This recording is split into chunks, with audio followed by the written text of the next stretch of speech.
Que la grâce et la paix vous soient abondamment multipliées.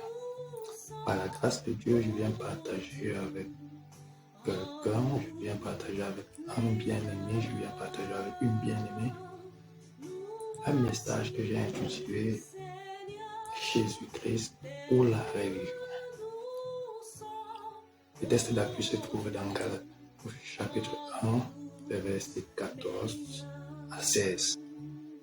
Là, il est écrit: Et comment j'étais plus avancé dans le judaïsme que beaucoup de ceux de mon âge et de ma nation, étant animé d'un zèle excessif pour les traditions de mes pères. Verset 15. Mais lorsqu'il plut à celui qui m'avait mis à part dès le sein de ma mère et qui m'a appelé par sa grâce, de révéler en moi son Fils, afin que je l'annonçasse parmi les païens, aussitôt je ne consultais ni la chair ni le sang. Paul, dans ce texte, partage avec chacun de nous un extrait de son témoignage, un extrait d'une période de sa vie. Il nous fait comprendre ici qu'il est né dans une famille juive. Ses parents étaient juifs. Il est donc né dans une famille juive. Le judaïsme était considéré comme la tradition de ses parents. Paul était de la religion juive. Il était du judaïsme. Il nous fait comprendre qu'il est né dans le judaïsme. Il a grandi dans le judaïsme. Il a donc été éduqué dans le judaïsme, dans cette tradition juive. Il a grandi auprès d'un enseignant de la loi appelé Gamaliel. Donc Paul a fait ses études, a étudié la tradition juive. Et dans ce texte, il nous fait comprendre qu'il était plus zélé dans le judaïsme que beaucoup de ceux de son âge et de sa génération. Cela signifie que Paul était ce genre de personne qui était prêt à tout pour défendre la religion juive, pour défendre le judaïsme, pour défendre la tradition de ses pères. Paul était le genre de personne qui pouvait dire: je suis né dans le judaïsme, je vais mourir dans le judaïsme. Il dit qu'il était plus zélé que beaucoup de ceux de son âge et de sa génération. Paul était également quelqu'un qui faisait du mal à ses semblables, qui blessait le cœur de Dieu par ses actes.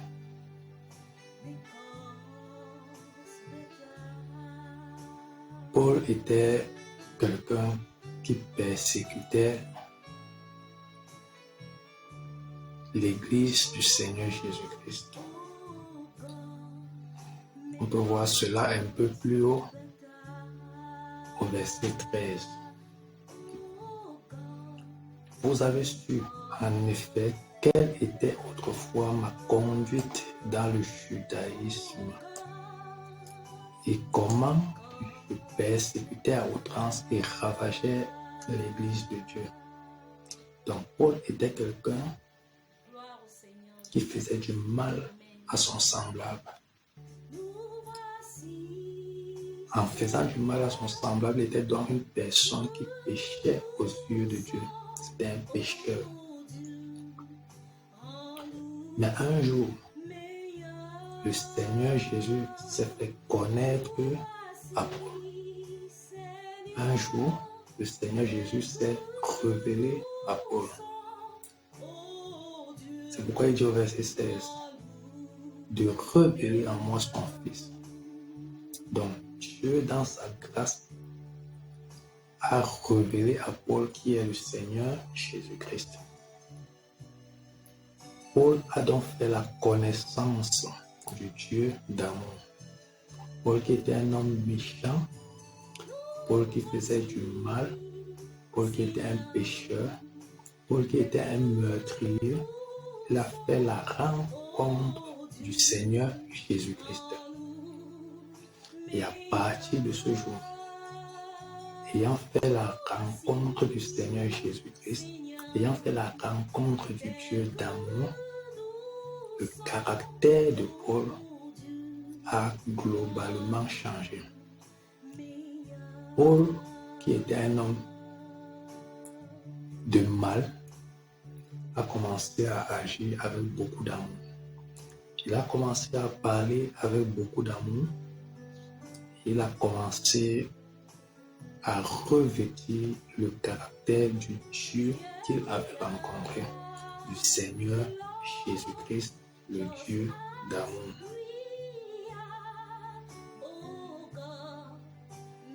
Nombreux sont-nous dans ce monde-ci à agir comme Paul dans ce texte. Nombreux sont-nous à faire des affirmations semblables à celles que Paul pouvait faire. Beaucoup dans ce monde peuvent affirmer: je suis né dans le pentecôtisme et je vais mourir dans le pentecôtisme.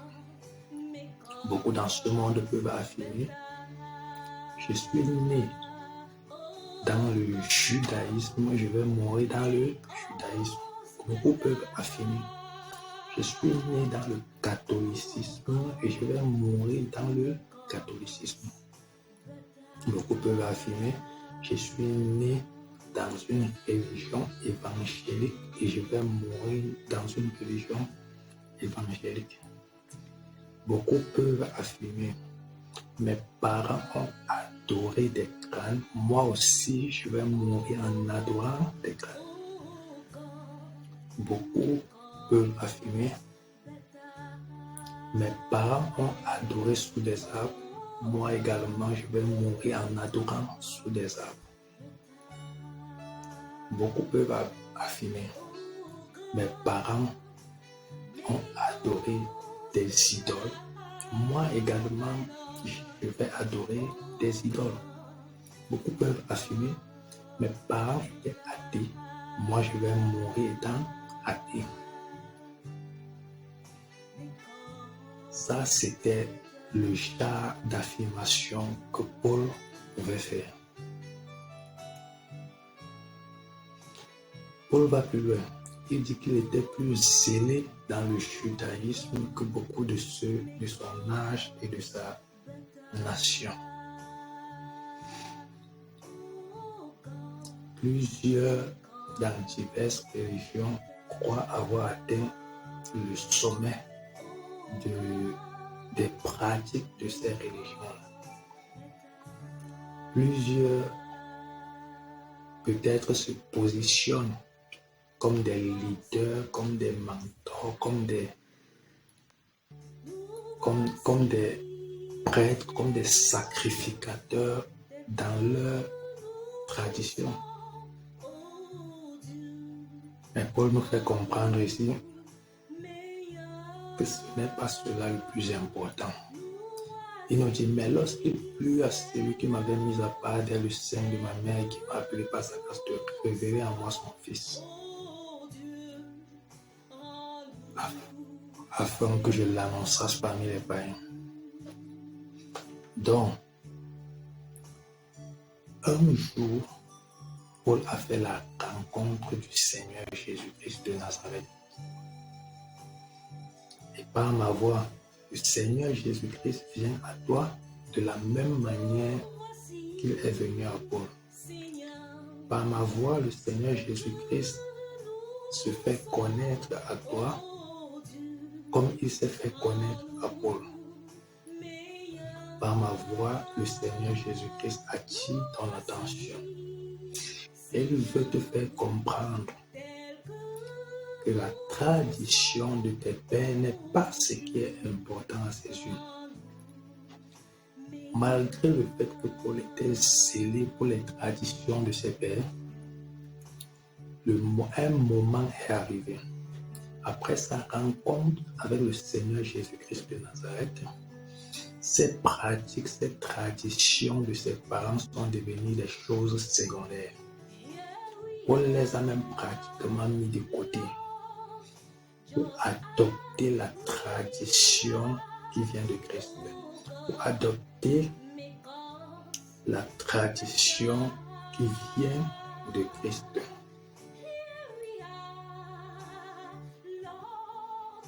Mais lorsqu'il plut à celui qui m'avait mis à part dans le sein de ma mère, et qui m'a appelé par sa grâce de révéler en moi son Fils afin que je l'annonçasse parmi les païens, aussitôt je ne consultais ni la chair ni le sang.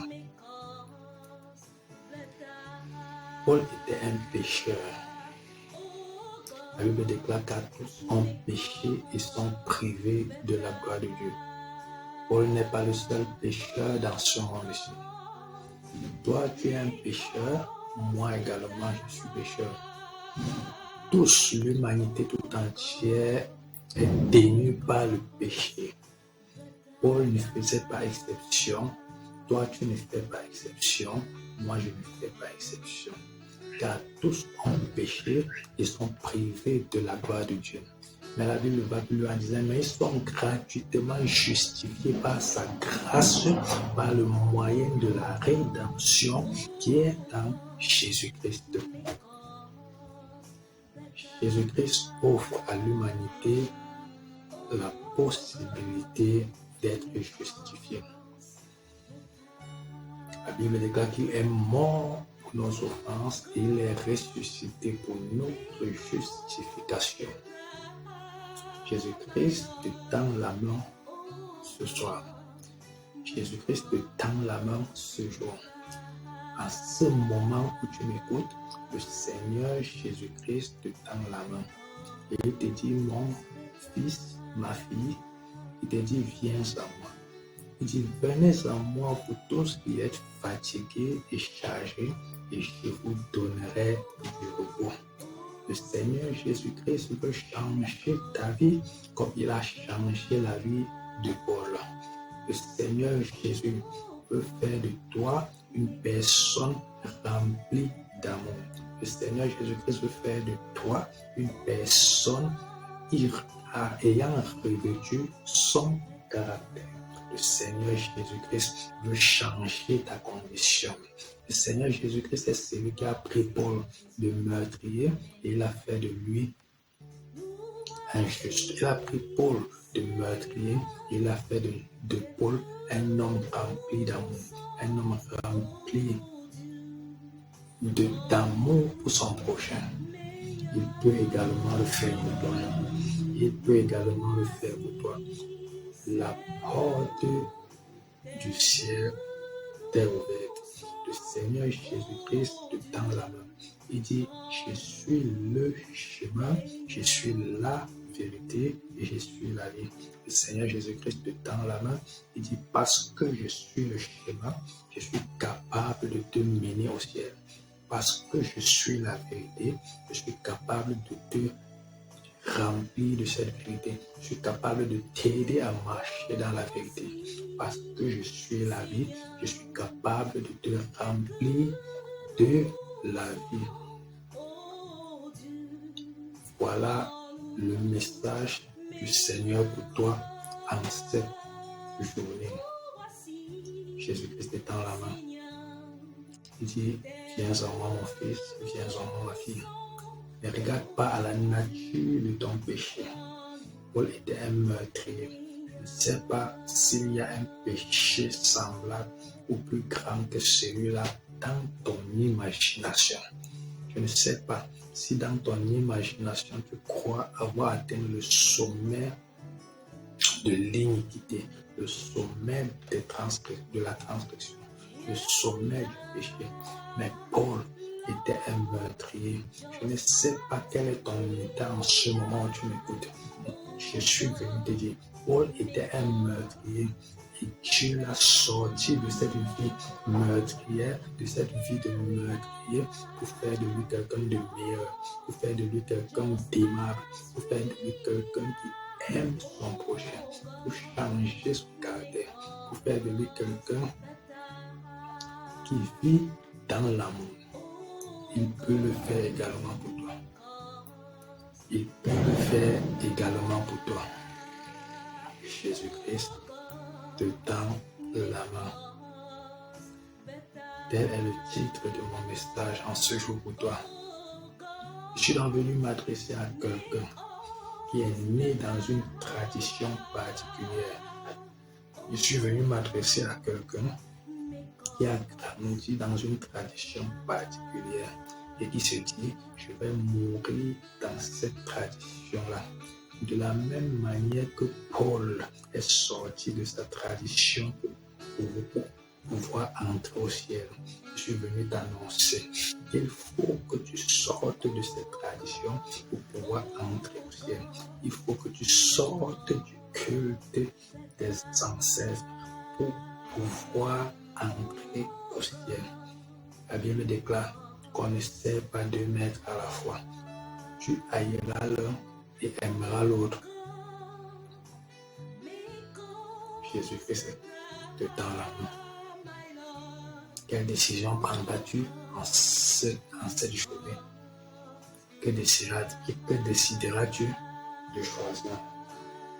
Jésus-Christ ou ta religion?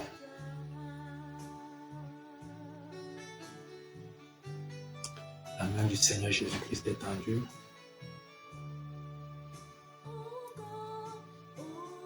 Le choix t'appartient. Pendant que tu écoutes ce message, peut-être dans ton cœur, tu ressens le désir de te réconcilier avec Jésus-Christ.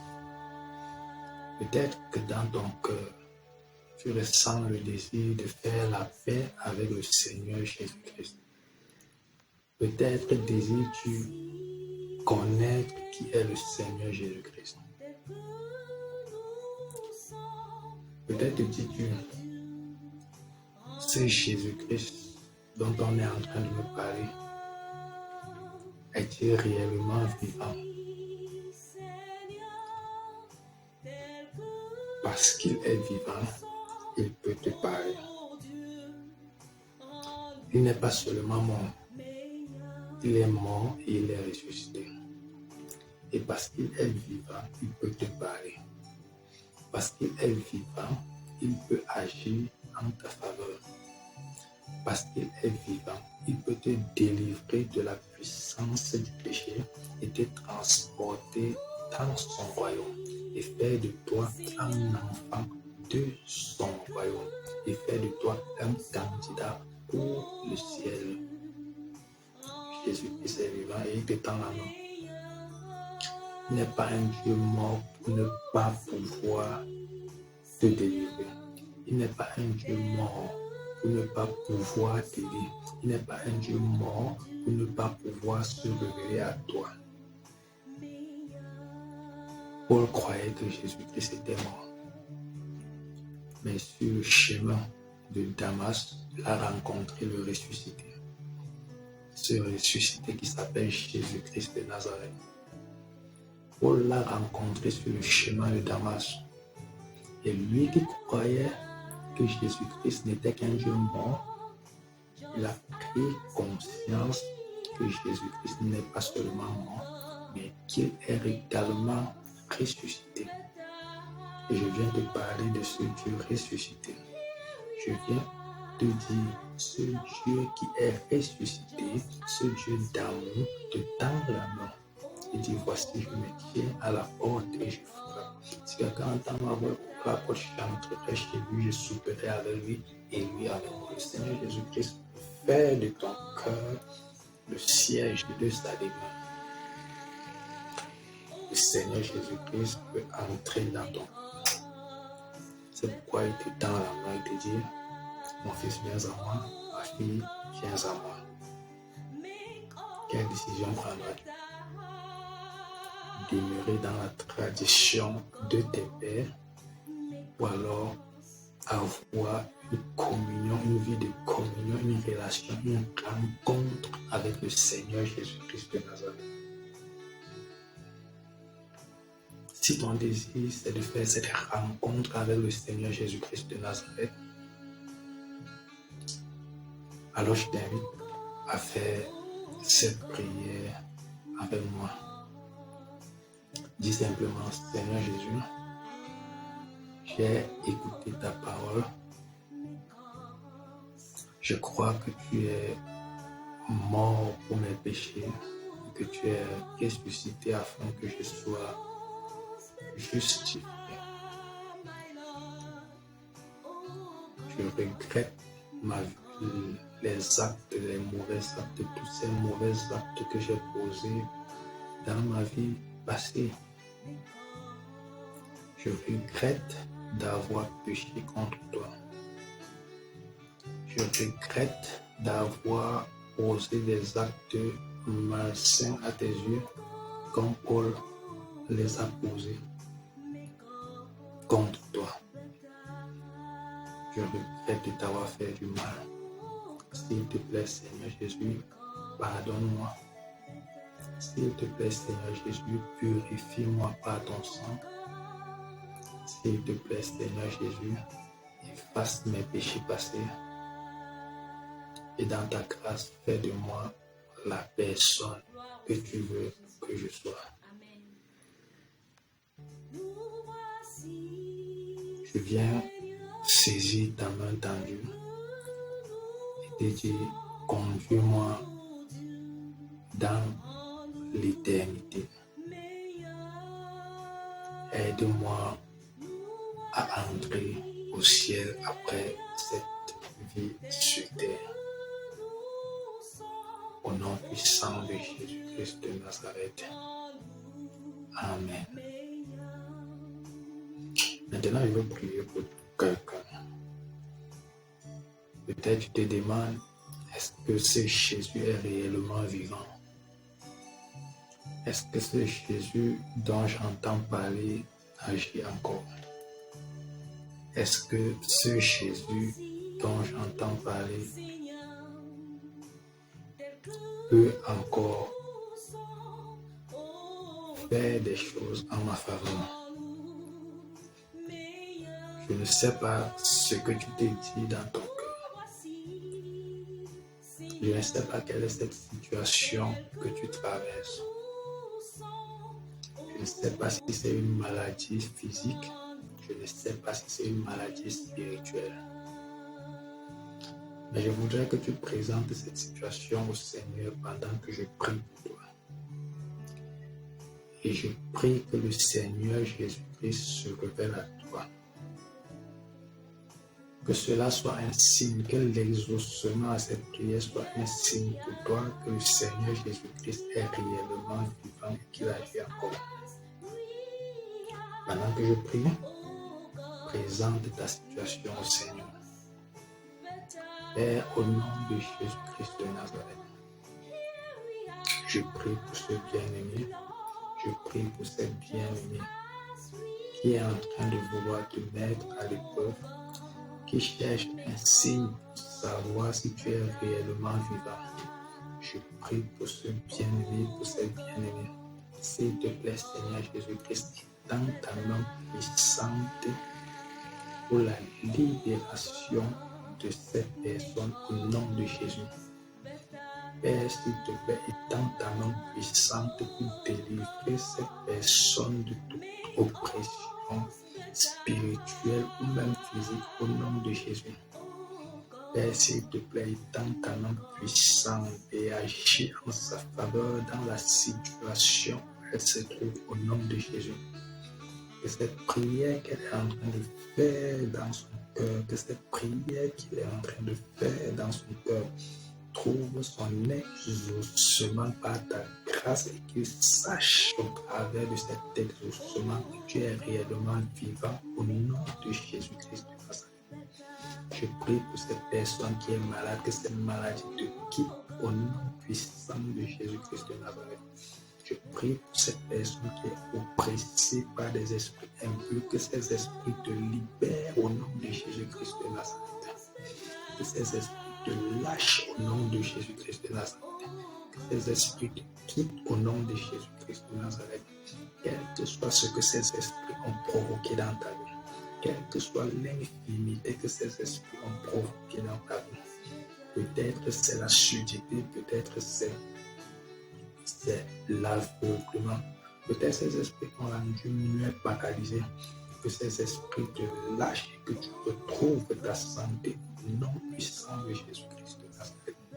Au nom puissant de Jésus, Père, je prie afin que tu étendes ta main pour délivrer ces personnes de cette captivité au nom puissant de Jésus-Christ de Nazareth.